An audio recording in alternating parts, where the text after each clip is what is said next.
Hi, everyone. Welcome to 3AF's Fall Webinar Series. I'm Jenny Hom Franzen, 3AF's Executive Director. Today's topic is Asian American Consumer Market Research Getting It Right. And before I turn things over to our guest speaker, Amy Siadak, I wanted to share a little bit about 3AF. I see some of you, I see your names in the panel, in the attendees list here, and I recognize some of them. Some of you have attended our events, our summit, our past webinars, and others of you are new, and we're so glad you're here. I wanted to talk a little bit about 3AF before I turn things over to Amy. So 3AF is a leading resource when it comes to Asian advertising, Asian marketing, and the power of the Asian American consumer. You can find out more about us on our website, 3af.org. Please follow us on social media, primarily Facebook and LinkedIn. Also want to make sure you sign up for our email news. And lastly, I want to encourage you to attend our 3AF Asian Marketing Summit. It's the largest national conference focusing on the Asian consumer. Typically, it's in May, and we will be announcing our 2025 dates and location hopefully soon. Be sure to check our website for other fall webinar series topics. In fact, we just added 2 new topics and we'll be posting about them real soon. A bit of housekeeping, we are recording today's session and we are going to be posting the recording link on our website, maybe in about a week or so, and we will also provide access to the deck. In terms of questions, we have time for Q&A at the end. Please type your questions in the question box and we'll get to as many questions as we can. And now I wanted to introduce Amy. Amy Siadak is the CEO of House of Marketing Research. Amy has been the CEO since 2001. House of Marketing Research is based in Pasadena, California, and their offerings include qualitative services, quantitative services, recruiting, multilingual capabilities, and moderation. Amy, over to you. Great. Thank you so much, Jenny, for that introduction. And thank you all for joining us today. I know most of us have busy schedules, so I appreciate your time today. Let's see if I can share.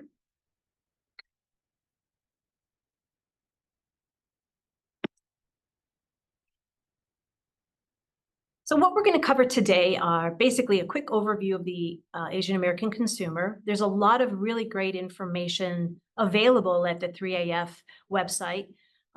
So please, if you are not a member or planning on becoming a member, you get access to some really great information. Those that are struggling to find really insightful information, you can find it on the 3AF website by becoming a member. So I encourage you all to do that.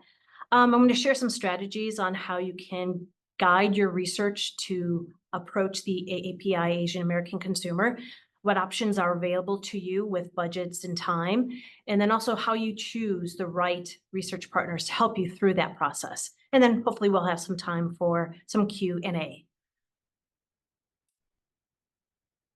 There's a lot of growth happening year after year within this segment. Right now, they predict, it's going to grow 3 times. It has grown 3 times since the 2000 population, and they have a huge amount of buying power. That comes to like well over $1 trillion worth of buying power.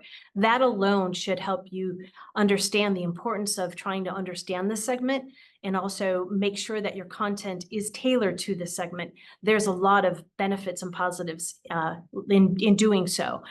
And those that aren't doing it or aren't doing it right, they are going to see possibly some drops because 64% will stop buying from a brand that definitely devalues or really doesn't understand who they are as not only as a person, but as a consumer and culturally, and who they are in the marketplace. Additional information, again, fastest growing population right now. There is also the Hispanic population growing. We've got a really key segments growing right now in the United States. The average median age is about 35 years old. Again, $1 trillion worth of buying power. The household income of a typical Asian consumer is around 100K, give or take. And I'll give some more information about where those numbers fall in the relation to geographics in the United States. Right now, it's heavily more in the Northeast. They're in the West Coast, and the different ethnic breakdowns of the different Asian American segments and where their buying power is. Again, it's higher than the typical household income in the United States right now. So again, it's really important that those teams that aren't understanding why, or why are we putting our time and energy and understanding and putting money towards market research, this is where the rubber meets the road, where you have this potential of tapping into this really strong, tremendous buying power within these households. And if you can tap into that, you're going to win. So even though over the years we have seen tremendous amounts of improvement in certain categories, in certain areas of media content, there's still a need and want for more representation. It's still lacking in some areas, or may not be fully authentic. And it just shows you where, even if a brand or a company is putting out content or actually being inclusive, including the Asian consumer, it may not be fully represented and maybe as authentic as that consumer sees. So just pay attention that there is more work to be done. Again, there's a lot of information on knowing that if the content is addressing and is highlighting and celebrating and being authentic in their inclusivity with the Asian consumer, you're going to have brand loyalty and you're going to have a lot of staying power. They're going to pay attention to who you are in your content more if you understand who they are. Now, let's say for the bottom graph, we have that I pay attention to ads that are my preferred language. And you will only see that it's pretty high if a segment that you're going after does require a more approach to in language, whether it be Mandarin, Cantonese, Korean, Tagalog, whatever it might be. If you are paying attention to your segment, and that segment is a more unassimilated and is more engaged with their language and wants their media and content in language, and you deliver that, they are definitely going to pay attention to who you are. And that consistency will pay off in increased, market share or increase of sales, etc. Just to highlight again, it is the fastest growing one of the fastest growing populations right now. Their buying power is can't deny that. Also, the cultural influences that the Asian American is having with the influx of different foods and different trends that are happening. But there is a lot of diversity, and it is not a monolithic group. So we really have to understand how that plays out, where you are wanting to concentrate on your business initiatives, on where you want to focus. So you have to understand where you fit within that and understand that it is quite diverse and that you have to tailor your marketing strategies around that. So successful brands are the ones that are consistently aligning their consumer insights with a broader business strategy and objectives. McKinsey and Company states that, and that's for many years of research and findings. So I did a pre-seminar webinar survey, and thank you for those that took the time to take the survey. And there are some external challenges that you all are facing when you're trying to do research in this segment. The number one challenge and issue is that you have limited experience within a target segment. So you may have success, let's say, in one segment, but you're trying to branch out into another segment, and you may not know necessarily how to approach that. And that's, according to the survey, that's one of your top challenges. And then also finding quality recruiting and that sample size, if you will, and limited reach that either you or information that's out there may not be as robust as you might need it to be. And also disaggregated data, whether it be internal information that you're receiving or external information. And I know the 3AF and we are diligently working to make those changes so that we we take apart that information and are giving you really detailed insights so that you can make better decisions based upon the target sample you're going after. And then just finding the right partners that are skilled to take on the research in this area. Where that starts really is you have to craft your market research. Can't stress how important it is to really take a step back, take a moment to get with your teams, even if you're a team of one, and sit down and write your research brief and understand where you are, where you're trying to get to, and what the end result will be, and apply it to your business initiatives. That information will help you in the long run. You're basically starting backwards, looking where you want to end up, and then where you need to start with. So writing a research brief is really a great place to start. It also helps you find the right research partner to help you accomplish this. And then if you don't already have an idea of where you are in the market or market orientation, this is where you kind of need to start. You have to understand, how is your product being used by your consumer? How is it being used? How is it being seen? Is your brand on target with your intentions? What are their pain points? Are there opportunities that aren't being met right now? So do you know your market orientation and where you fit within that market orientation? So from that, you'll want to, again, select the right research partner. Once you understand where you are and where you want to end up, you have to go out and find, hopefully, a research partner that can deliver, that can also be sensitive and skilled and knowledgeable in not only in the demographic and language, but the cultural awareness. And do they have the teams around that to deliver it so that you are getting the best information for those, answering those research questions? And then at the back end, the reporting. What kind of report is going to get you to where you want to go? Does that report, is it actionable? Is it just a nice to say that we've interviewed people and this is what they say, but how does that apply to really moving the needle in your business? And how does that, is that information, is that executable within your teams? And then also, after the research is done, what are your next steps? How are you applying that information that you've learned and gleaned from all the research?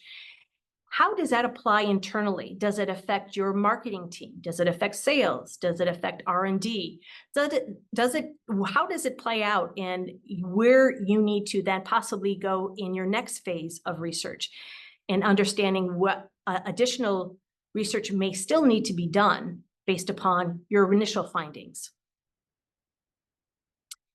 I talked about the research brief. It's kind of like a simple thing, but it really helps in a lot of different ways. And this is what we typically encourage our clients to fill out. We give them information. Please let us know where you are, maybe a little bit of background. If you are a startup or not necessarily a well-known brand or product or service, give us some information about you in where you are, what offerings you're giving, and also then what your business hypothesis is and your objectives that turn into those research objectives. What do you want to find? That should all tie into how you're going to apply that research data into business decisions, into business opportunities, possibly. So how do you want that? How do you want that to look? Because at the end of your research process, your research data should be able to answer those research objectives. If they haven't, you might need to dig more or do additional research. So it really is important to understand, again, starting backwards, and then we're working backwards into where you want to actually end up, and then how do we get there? If you have an idea who your target audience is, that's great. And it may be your ideal target audience that you haven't yet explored. So provide that information. And then also there's timelines. And if you have a specific, maybe you're a organization that wants to understand and dive deeper into your key customers, and you might want to provide your customer list to the research company to use and to research with. So provide that information, because that may be really a great piece to start with instead of having to search for sample. Not all customer base lists are the best place to start, but they can help, again, depending on what your research objectives are and whether or not that seems like a good fit to use. Their timelines.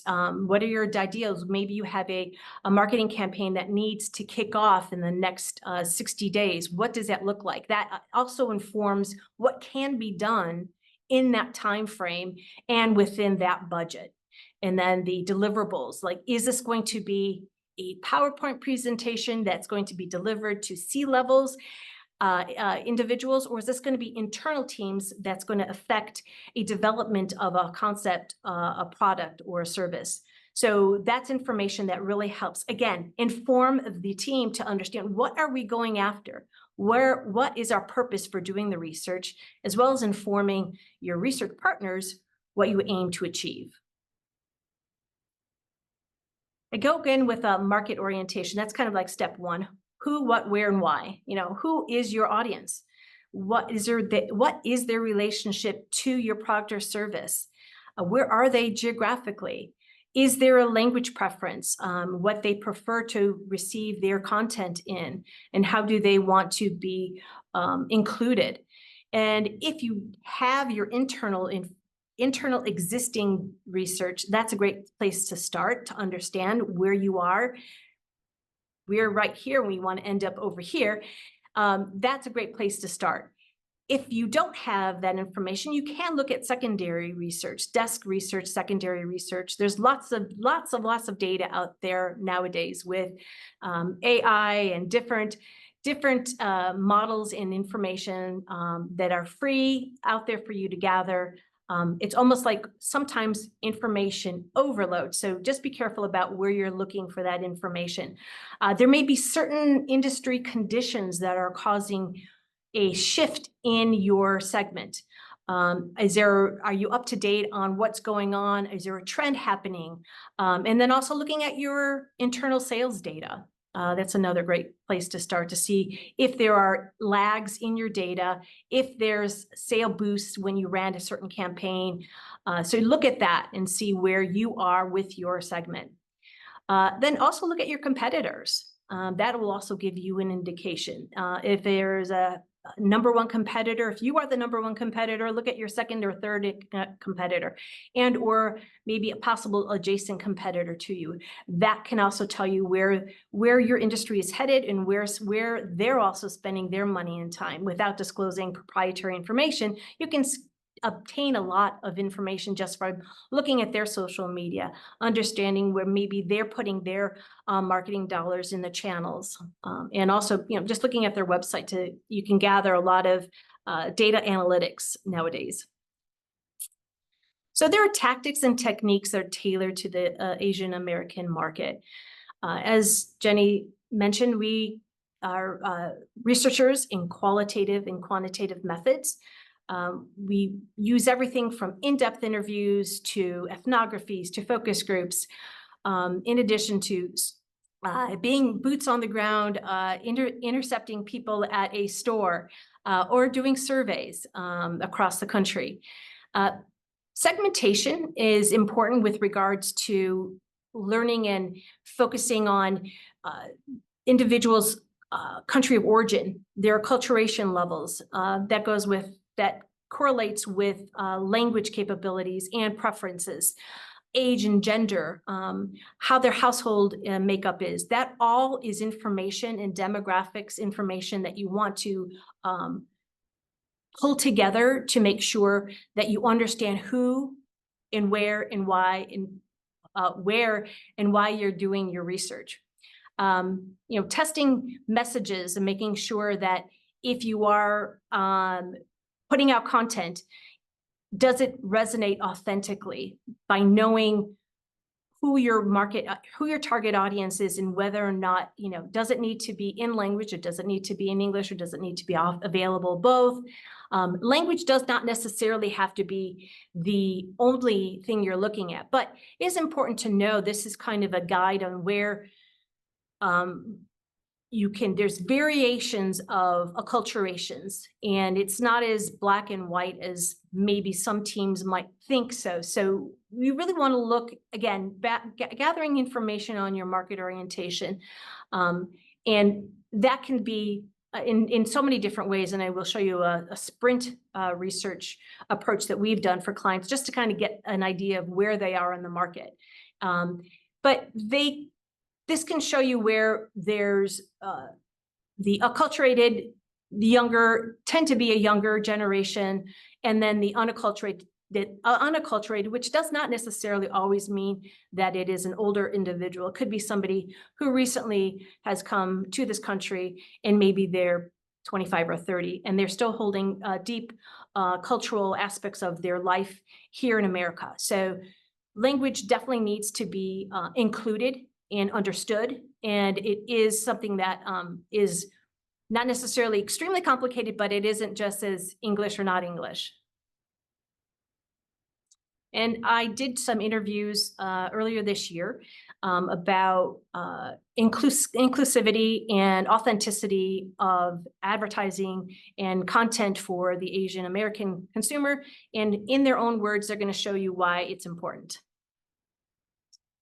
Get to know us as a community, basically do focus groups and talk to some of us that are part of the community, get to know us, get to understand our culture, maybe even spend some time in our community, immerse in our culture, maybe eat some of our foods, follow some of our popular content creators, get to know our community, understand that our community is very diverse, understand that our community has different backgrounds, we have different experiences, and most importantly, more than anything else, try not to rely on old narratives and old stereotypes. You know, the whole AAPI, Asian American Model Minority Myth,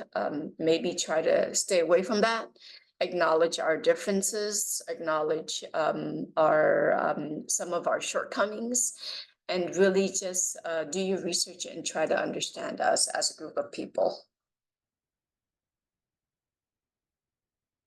Get to know. AAPI representation is important. First and foremost, being able to see someone who looks like us in prominent positions lets us know what we can become. Once one person breaks the Olympic record no one thought could be broken, then a bunch of people break it. That's opportunities. On the other hand, Asians were portrayed negatively because of racist ideas of yellow peril and Fu Manchu. Not only ostracizes us, it causes hate and resentment, makes us into the perpetual foreigner, even though we've been here since the 1850s. But that portrayal prevents us from being a part of a community outside the confines of ethnic enclaves. I think at the end of the day, we all want to feel like we belong.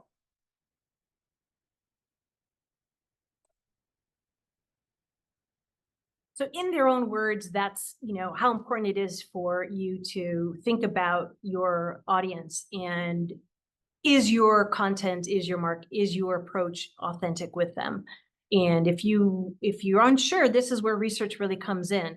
And I brought up the whole thing about sprint research. It's one of our ways that we kind of help clients who may not have as much time and money to spend, lower budgets. This is one way.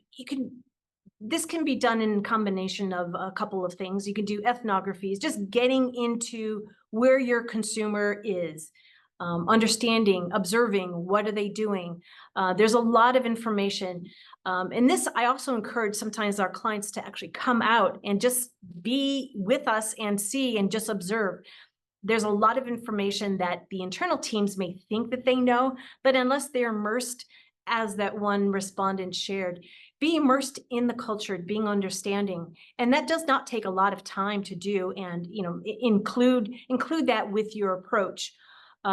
Customer interviews, that can be done fairly, you don't have to necessarily do a large sample size. And what I mean by that is you can gather a lot of information if you have the right questions crafted and you've got the right teams on there to do those interviews. You can really kind of dispel or understand information from the consumers from their own voice. You don't want to necessarily always rely on internal teams to say, we know our product, we know our service, we know what the customers want. And unless you really ask your customers, you can't definitively say you know your customer. They should be giving that information in the voice from their perspective. The information will also guide and inform additional qualitative methodologies that can be applied as deeper research, as well as the next stage of quantitative. For instance, if you have to make sure that if you're a healthcare provider and you're wanting to do a survey, does this survey language make sense? For instance, you have the word family practitioner, and you find out through doing a few customer interviews that that is not the language that they're using to describe their doctor. They're using either family doctor and so forth. So sometimes teams can get a little stuck in acronyms from the internal side, and you want to make sure that you are talking authentically and with that consumer in their language and understanding who they are. And that will definitely help you at least get a start from on establishing some information to guide you. I did another challenge here is what external challenges do you and your teams face in doing AAPI? There's not enough internal resources, and those internal resources can be everything from budgets, staffing, time, to really get all the information you need to help you with your business initiative. If you are in charge of increasing sales, or if you are increasing your market share, these are the struggles that I see with most CMOs and marketing managers. Also the lack of knowledge within a certain target audience. It's very rare to find teams or companies that truly understand all segments. They're usually pretty good or really good in one area, but they may not know another segment. And if that's a segment that they really want to grow into, they may not have that knowledge within that segment. So, and it may not be top of mind to do multicultural research within the teams as well.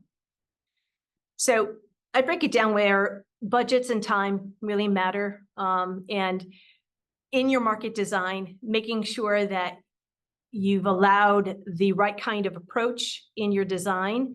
So there are some practicalities when you're trying to create your research.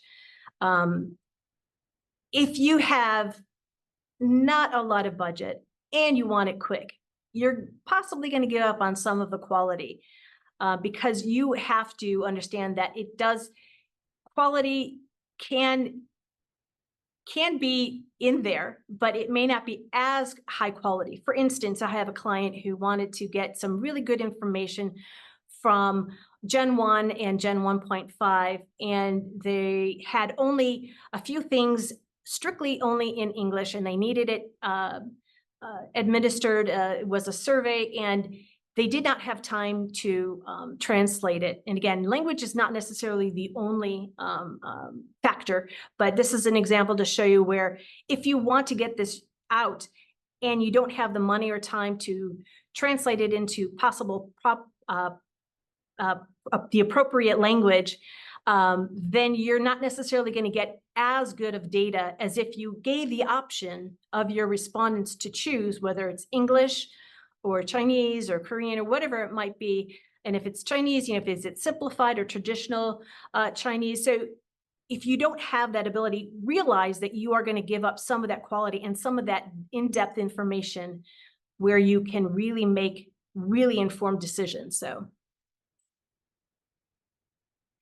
it kind of brings me to making sure you're connecting with the right research partner, stepping out. And once you understand where your market orientation is, Who are you going to use and help to accomplish to get to your research objectives?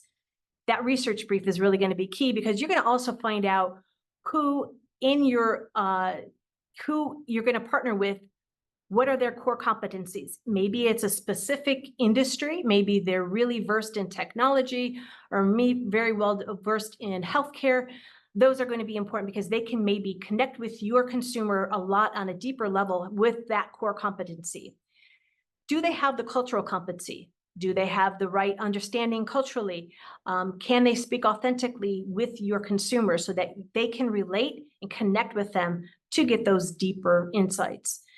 And then also, can they share with you case studies or information about past successes they've had, either in a very specific either methodology or in a segment, to show that they have a track record of being able to deliver, and not just be a researcher, but I am a specialist, or I actually have delivered these types of research data and insights for XYZ company, and this is their result.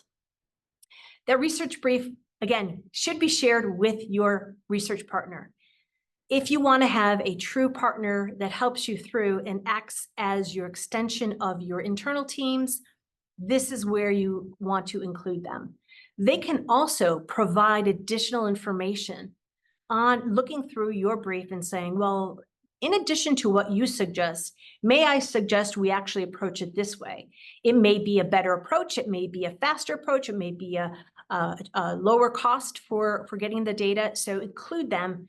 And instead of being writing down, we just want to do focus group, blah, blah, blah, share with them what you're trying to achieve. They will hopefully, if they are a reputable research company, add that value based on their knowledge and knowing the Asian American consumer, how to best approach this. So share that with them. For the qualitative side, finding moderators and that are, do they represent your brand effectively? Is this the right person that effectively will represent your brand? And also, are they the right one to connect with your audience? Do they have, again, a special knowledge and understanding within your industry category? Or again, if you are connecting with a Gen Z, age may be more appropriate. Language might be another issue. So you have to vet out that moderator and make sure that they have the right skill set to fit with you. And also, do they provide you with insightful reports and data at the back end? Can they deliver information that answers those research objectives in a way that are executable and will translate into moving the needle for your business? And then same thing for, oops, sorry. The other side is the quantitative, which is the survey selection. So there is still some struggles we have in our industry of making sure there's full representation of all the ethnic subsets and language and acculturations within most sample houses. We here at House of Marketing Research are diligently working hard to change that and build a very robust community so that we are getting that representation. I know the AARP, if you've attended the past 3AF sessions and summits, they have presented what they're trying to do. So this is slowly changing, and we're really working hard to make sure that the sample selection truly represents the diverse cultural aspects of the Asian consumer. And then also with regards to who you partner with, you know, what is their methodology and how are they getting their surveys out? Mobile, phone, a combination, a hybrid, social media. So there's pros and cons of all of that, and you have to weigh again what your objectives are and whether it matches what you're trying to accomplish. And then also what kind of data integrity and quality that they apply when they're doing their process. So as I wrap this up, really think about market research really as the sandbox to explore. is an exploration opportunity as well as a validation opportunity. It's information gathering. If you don't have information, should be able to guide you as you work your way towards reaching whatever business initiatives you're working towards. That research should support that. You shouldn't be doing research for research's sake. It should have a purpose. And how does it apply to your company and business? The market research allows you to experiment and make mistakes, if you will. This is the chance to test it out. This is the safe place. It's a controlled environment. You haven't yet, maybe you have a marketing campaign and you want to make sure that it's tested before it goes up, that it's not tone deaf, that it's the right messaging. And let's do that research first before it goes out to millions of people, and that we can then learn from it. And if it needs to be changed and tweaked, that is your chance to do it. This is the opportunity that market research allows you. Let's go through that process before we make a final answer to moving forward with whatever marketing campaign or a change in our service offerings. And there's lots of different tools that market research can give you. There's the market research industry itself is ever changing, especially with technology, but nothing beats being able to connect with the consumer and having their voice into your decision-making. And that's the key where market research can add that value as you move forward with your business objectives, as well as additional research to hopefully help you gain either market share or get your position best set in the marketplace. I want to thank everyone again. If anyone wants to connect with me, my LinkedIn, the QR code is right there. Feel free to connect with me there. Reach out to 3AF.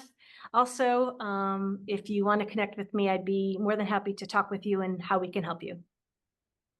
Super. Thank you, Amy, for the great insights that you just shared. I'm going to move now to the Q&A portion of our webinar.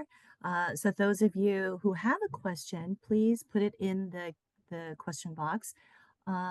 Okay, so the first one, that's one I can answer. Are you able to share the PowerPoint deck or recording? Yes, the recording will be on our website, on our webinar page, and we will also provide access to the deck that Amy shared. So let me ask two questions that came in Amy's pre-webinar survey. And again, don't be shy. Type your questions into the box and I'll read them out loud. Okay, so Amy, here's the first question. In pharma, it's hard to prove that the marketing effort reached the target audience or proof of the results of the marketing. Do you have any suggestions on how to address this? Yes, and it kind of goes back to making sure that when you're starting off with your research, that you've tied those research objectives to those business initiatives.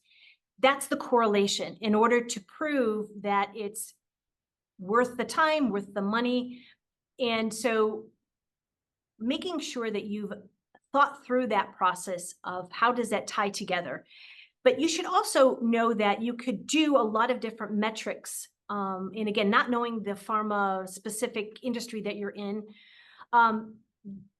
whether or not it's brand awareness or different kinds of ways that your product or service interacts with the consumer. So audience insights, there's lots of platforms like Facebook and Google Ads that you can actually look at those metrics. So if you've launched a campaign, you can see whether or not there was lift after you've launched that marketing campaign. And you should watch that pre and post. So again, setting yourself up for success by thinking out those steps first. Like let's look at where we are here today. Where is our market orientation? Then understand once you've successfully launched your marketing campaign, where do we end up, and measure those. There's lots of great metrics out there. Facebook, Google Ads, they have lots of great metrics and platforms that you can start to dive into those analytics. There's patient surveys that you can do after. So if it's a very specific segment that you're wanting to know, did we make progress here? Do a follow-up, either patient or physician survey to ask those questions to make sure, and tie that in again where you were at the beginning, and did in very specific questions that can be crafted to make sure you're answering whether or not it was worth it. Great. Thank you for that great answer. I don't see any questions. So again, please feel free to type your questions in the Q&A box. Amy, I do have another one that also came in from the pre-webinar survey. And here it is. Budgets keep getting tighter. How do I go about getting alignment with corporate on a budget for multicultural research? Right. That's always the struggle that most CMOs get. Is it worth it? And yes, if you look at all the data that, again, in the very beginning with a $1.3 trillion purchasing power, that alone should be able to convince your teams that there's opportunity there. But if you really want to drill down on whether or not it makes sense to spend X amount of dollars and resources to go in this direction, spend a little time understanding, again, your segment, how it applies, and what opportunities lie within there. And tie those again with your KPI. So it's not just, we did this research and here are the findings, but how does that tie? Is there a success metric that you can tie to that research to say, yes, we spent X amount of dollars in time, but this is the result, and these are the metrics how we are uncovering whether or not it was successful and whether or not it was worth basically the ROI. So, and it's also allowing yourself to be future proofed as our society is ever changing and there's growing competition that is also understanding that they need to be talking and understanding this segment. So your competitors may be taking away some of your market share and or really understanding this, and if you are not on that as well, and meaning, are you also putting the energy and time to understand that market? Because your competitors, I can tell you, are definitely doing that. And so it's missed opportunity that you're not seeing. And so it's just making sure that you are measuring things that you can measure and then watching it over time. Right. Okay, we have our first question. While much of popular Asian multicultural research is targeted towards a few specific Asian segments, i.e. South Asian, Chinese, Korean, do you see any research emerging regarding other Asian segments? Filipino, Hmong. I do. I have some really key players in that space. We work a lot with healthcare, and we know that, especially in the United States, that there are definitely a diverse population. So there is interest and there is demand for that segment. It may not be quote unquote as popular and as large as some of the other ones, but I can tell you from the demand that we're getting and the asks that we're getting, they are paying attention. The smart brands and companies know that they have to. They can't just apply what we've learned from the Chinese segment. Does it apply to Thai or Filipino? Again, cultural relevance, cultural sensitivity is so important. And that's why you need to do the research to know what are those differences. There may be overlapping issues, possibly on immigration experiences, etc. But overall, you need to really take them out, take the overall look and really apply specific approaches to that segment. And I do see that the growing demand for the quote unquote smaller, if you will, minority groups that are being included in the AAPI. Yeah. Glad to hear that. Okay, any questions? All right, I have another one, Amy, that I wanted to ask you. So we talked about you being in this field and being the CEO since 2001. Great career. You've probably seen a lot of changes over the years. Why should marketing research continue to be a tool for advertisers, especially right now when you were saying diverse market voices are more important than ever? Yes. And research has shown with the brands that are paying attention, they are getting a lot more brand loyalty, brand recognition of the brands that do authentically connect with them. So there is already data out there, but you can internally understand what that means. How does that translate? So there's the ever increasing need to make sure consumers' voices and opinions and ideas are included as you make the next moves, whatever content, messaging, whatever. It's imperative, because if you go the wrong step, you can also alienate. There's that negative side of things. So it's ever important. And also the younger generation, it can sniff out inauthenticity better than the other generation. So it's really important that your content is authentic. And the only way really to do that is to connect with the consumer, get their voice into your decision-making.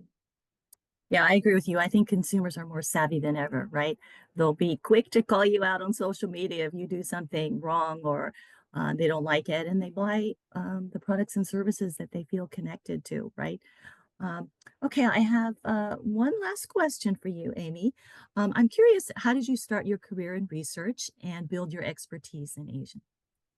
Great question. So back in the 70s, the company itself was born way back in the 70s, and it really concentrated on the Hispanic market. Being in Los Angeles, it was one of the largest populations, and there was a need for that.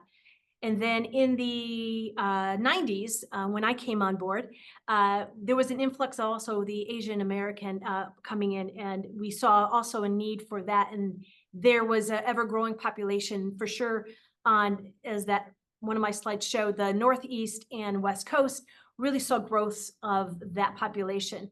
And the smart brands understood that, hey, we don't know how to market to them. How do we do this? So we need to talk to them. So I love the fact that I can, even though I myself am not Asian, I love the fact that we can bring forth the voice of the consumer in a way that's authentic, and building teams around that understand culturally what that means, that do speak the language, that culturally understand where they're coming from, and can really dive deep into the segment in a way that honors and includes them in a way that feels authentic.